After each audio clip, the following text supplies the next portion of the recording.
ამერიკა დაიქცა ლამის ახლა მიგრანტები შეესին კალიფორნიას და წვავე. ამერიკის ყველაზე მდიდარი შტატი. დიდი უპირატესობით ყველაზე მდიდარი შტატი. და 64 რომელიც ამერიკაშიც კი სხვა შტატებისთვის ეს იყო 64. აი მაგ შტატში ხდება ახლა ეს.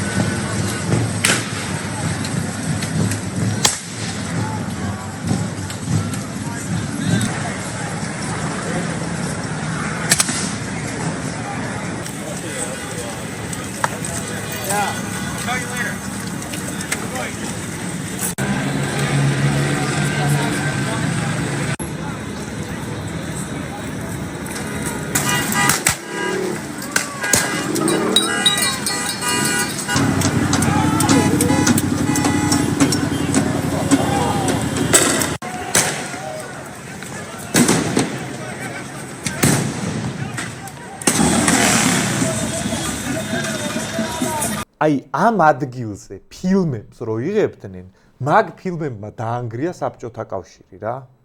აი ამერიკა რო 64 იყო. ეგ წარმოდგენა მაგ ილუზია სადაც საბჭოთა კავშირში ხო აქ არავინ არ აჩვენებდა სადღაც ჰარლემის ზანგების გეტოს, ხო? აქ აჩვენებდნენ აი კონკრეტულად ამერიკაში ამ ადგილს. ვიღაცამ შეიძლება თქვას, რომ აქაც წვავდნენ, ცდელობა იყო და ეწვათ და თავის დემოკრატიულ უფლებებს იცავენ. აქ რა ხდება, ეგ არის დრამატულად მექსიკელები წვავენ ამერიკაში და დემოკრატიას. ეგ არის დროში. ნახე რა ხდება, ტრამპმა დაიწყო, მაგ იდეით მოვიდა, რომ უნდა გაამკაცროს საიმიგრაციო პოლიტიკა. მიგრაცია ასე გაღებული კარის პირობებში მიგრაცია უნდა შევზღუდოთ. არ შეიძლება შემოდის ძალიან ბევრი მიგრანტი ლეგალურად, არალეგალურად და ამის შეზღუდვა დაიწყო და ძალიან ბევრი არალეგალი იმყოფება ამერიკის ტერიტორიაზე.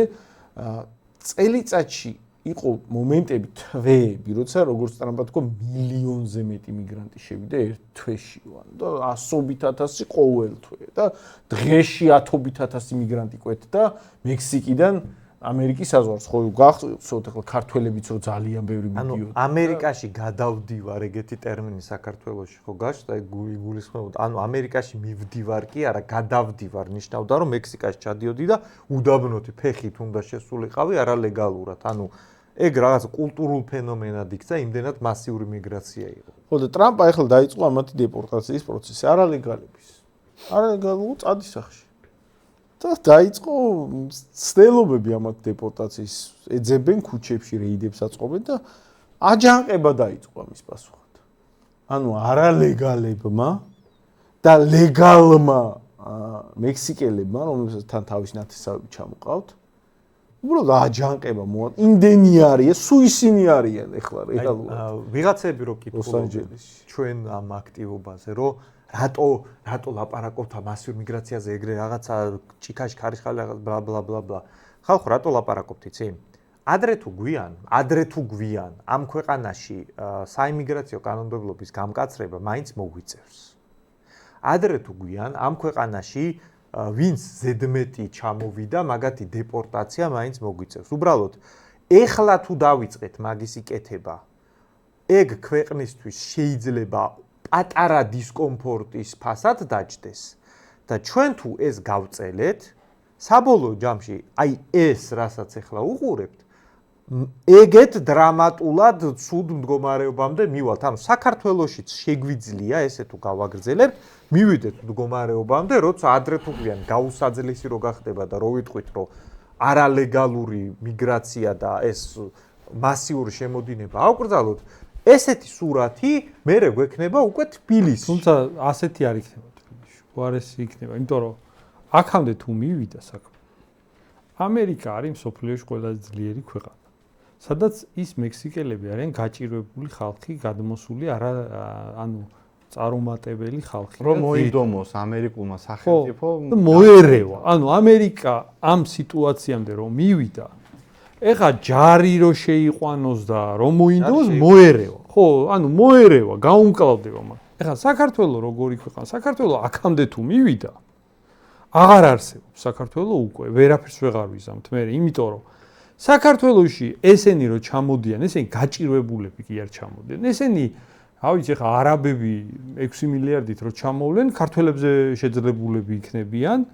გაჭირვებულებსაც თავის იქ პაკისტანელებს და არად გამოიყო. ხო, ისინი ჩამოიყვანენ თავის მომსახურე პერსონალს და აქ სინამდვილეში ჩვენ ვეღარ გაუმკლავდებით ასეთ სიტუაციაზე იმათმა აჯანყება თუ მოა იქამდე თუ მივიდა რომ იმათ უკვე რაღაცა იქ თავისი დროშებით რაღაც ქუჩების დაკავება სცადეს მანდამდე თუ მივიდა დაამთავრებულია საქართველოს ვეღარაფერს ვეღარ გაუმკლავდება აქ თუ სხვა დიდი რაღაცა გეოპოლიტიკური რაღაცა მოთამაშე თუ რაღაც დაგვეხმარება ეგ არ ვიცი მაგრამ სხვანაირად რომ ჩვენ აქამდე მივიყვანეთ საქმე და მე ხალხო პრობლემა არ არის გამოვასწორებთ ეგ ტყუილია ამერიკას ნუ უყურებთ მაგრამ ამერიკასავით ჩვენ არა ვართ ამერიკა არის მსოფლიოში ყველაზე ძლიერი ქვეყანა და იქ ვინც აჯანყებას აწყობს ისინი გააჭირვებული ხალხია და მაინც აწყობს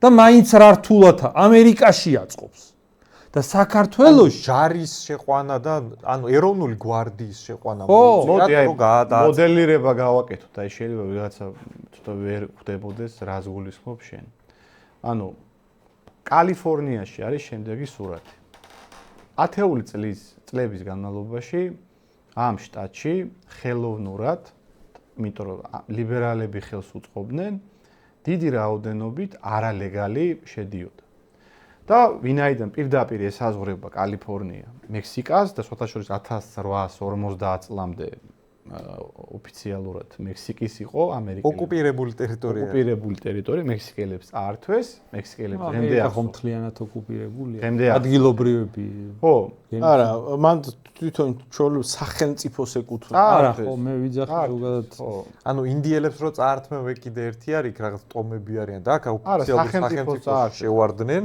ორმა სახელმწიფო მიომა და ამან პროსტო წაართვა 47 წლამდე იყო მექსიკის შემადგენლობაში 48 წელს 50 წელს შევიდა ნუ თავის იმ სეპარატისტების ასე ვთქვათ უმცირესობის ანუ დონბასი ჩაუტარეს ანუ სანამ მეინსტრიმი მან როგორ დაიწყეს ტეხასის ტერიტორიაზე დაიწყეს ჩასახლება ამერიკელმა კოლონისტებმა და იქ უთხრეს რომ მექსიკელებს ეუბნებიან უბრალოდ დავსახლდებით რა ამოხდა აი რაღაც მაინც სიცარიელი აქ მიწების დავსახლდებით და რაღაც მომენტში ამათმა დაიწყეს დამოუკიდებლობის მოთხოვნა და იმათ რომ მექსიკამ რო სცადა ამ დამოუკიდებლობის მოთხოვნის რაღაც მოთოკვა ამერიკამ დაიწყო თავისი თანამოქალაქეების დაცვა დაიწყო სხვა ტერიტორიაზე და შევიდა და თავისი თანამოქალაქეების დაცვის იდეით იმაზე ტეხასში ხო დაიწყო ეგ პროცესი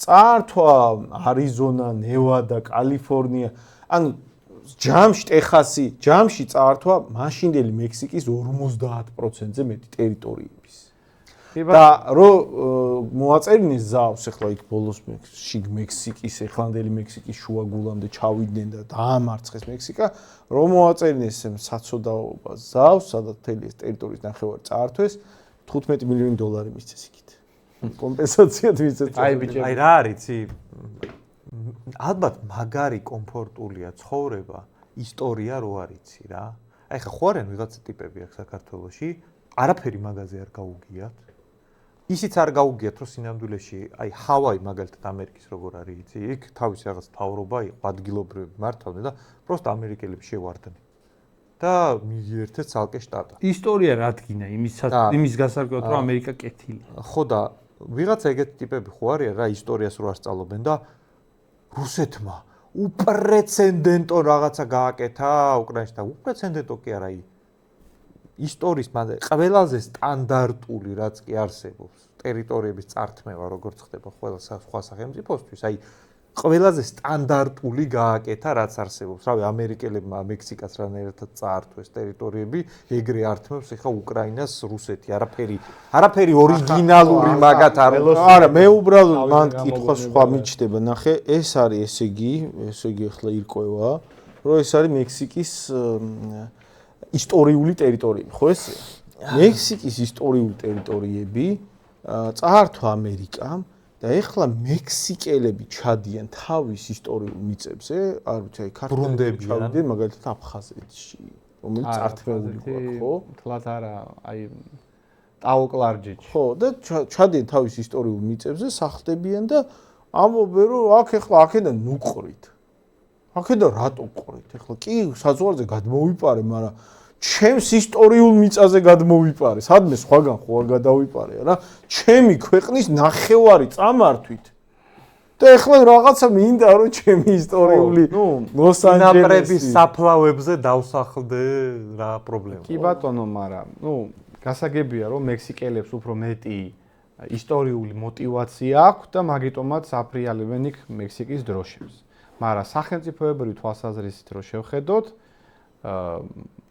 კალიფორნია 150 წელია და მეტი უკვე 170 წელი, რაც ამერიკის შემადგენლობაშია. და ამერიკელები უფრო მეტნი ცხოვრობდნენ. ეხლა არ ვიცი რა დემოგრაფიული სურათია, მაგრამ მანამდე ცხოვრობდნენ ლიბერალურ პოლიტიკას და საზღვრების გახსნას დაიწყებდნენ. ეს ხალხი, როგორც აღნიშნე, ათეული წლების განმავლობაში ჩადიოდა, მრავლდებოდა, ზოგი ნატურალიზაციას ახდენდა, ანუ მოქალაქე ხდებოდა ამერიკის, ზაშორის სულაც არ არის გამორიცხული, რომ ის ვინც მექსიკის დროშას აფრიალებს, შეიძლება მესამე, მეოთხე თაობის ამერიკის მოქალაქე იყოს, უბრალოდ წარმოშობით მექსიკელი. და ცხადია, ხო, ეხლა რას ვხედავთ, რაღაც ლოს-ანჯელესის ქუჩები გადაიქცა რაღაც საბრძოლო თეატრად, პოლიციის მანქანებს წვავენ, რაღაც კოლონებს წვავენ, ჩასაფრებებს უწყობენ და ტრამპმა გამოაცხადა, რომ შეყავს იქ ეროვნული გვარდია, სპეცდანიშნულების რაზმები და ტრამპი რაღაცა ძალიან გაბრაზებულია და სავარაუდოდ სისხლის დაიღურება. ასე თავისით ეს ამ პროცესების ჩახშობა გაჭირდება. ხო და მაგრამ ავად თუ კარგად ამერიკა მოერევა სავარაუდოდ. ოღონდ დიდ პრობლემას შექმნის, დაიტოვებს ეს მაინც ამერიკაზე გარკვეულ კვალს. შემთხვევით არ არის, რომ ამერიკა შიდა კრიზისშია, შიდა პროცესებზეა გადართული, იმდენად პოლარიზებულია საზოგადოება, იმიტომ რომ ლიბერალების ნაწილი, ანუ ამერიკის ნაწილი ლიბერალების სახით ამ მექსიკელებს ხარს უჭერს. შემთხვევით არ არის ეგ პროცესი, მაგრამ მექსიკის გუბერნატორის, კალიფორნიის გუბერნატორი ხარს უჭერს მაგალითად. ხო და ის შენ რასაც თქვი, აი საქართველოში იგივე რომ მოხდეს. რატო ვერ გაუმკლავდება ქართული სახელმწიფო ასე მართ? მოდი მაგაზე ვისაუბროთ. თუ აქ 300,000-მა ვიღაც არაბმა, პაკისტანელმა და ბანგლადეშმა რაღაცა წლების მერე მოაწყო აჯანყება,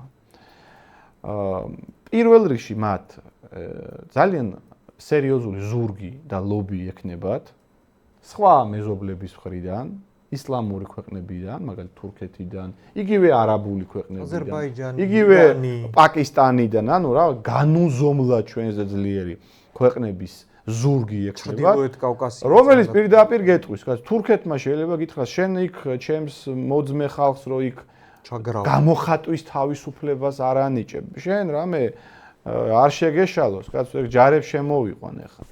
და თუ რა არ იზავს თურქეთი, არ გაუკეთებია ან გამოხატვის რა, აგერ სოფელი ააშენებინე, თვითონ ბაზარში ახლა მაგათ აგდებს, რა პრობლემა. ამიტომ საქართველოს შემთხვევაში, კაცო, ეგ არის ჩადებული ნაღმი, ჩადებული ბომბი, რომელიც, კაცო, ორი ეგეთი ბომბი უკვე აგვიფეთქდა.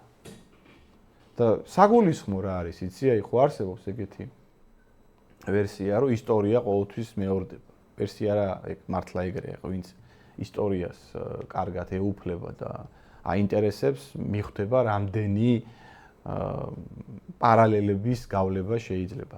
აი ხშირად ხო იყო ჩვენს ისტორიაშიც მათ შორის ეგეთი შემთხვევები, როდესაც აი ხშირი შემოსევების და ლაშქრობების შედეგად მოსახლეობა ცოტავდებოდა, ან იხიზნებოდა მთებში, სხვა რეგიონებში და ხშირად აი მაგალითად აღმოსავლეთ საქართველოს მინდვრები, სოფლები, ქალაქები ცარიელი იყო ხოლმე. იმიტომ რომ ამ ხშირი შემოსევების შედეგად ხალხი კვდებოდა.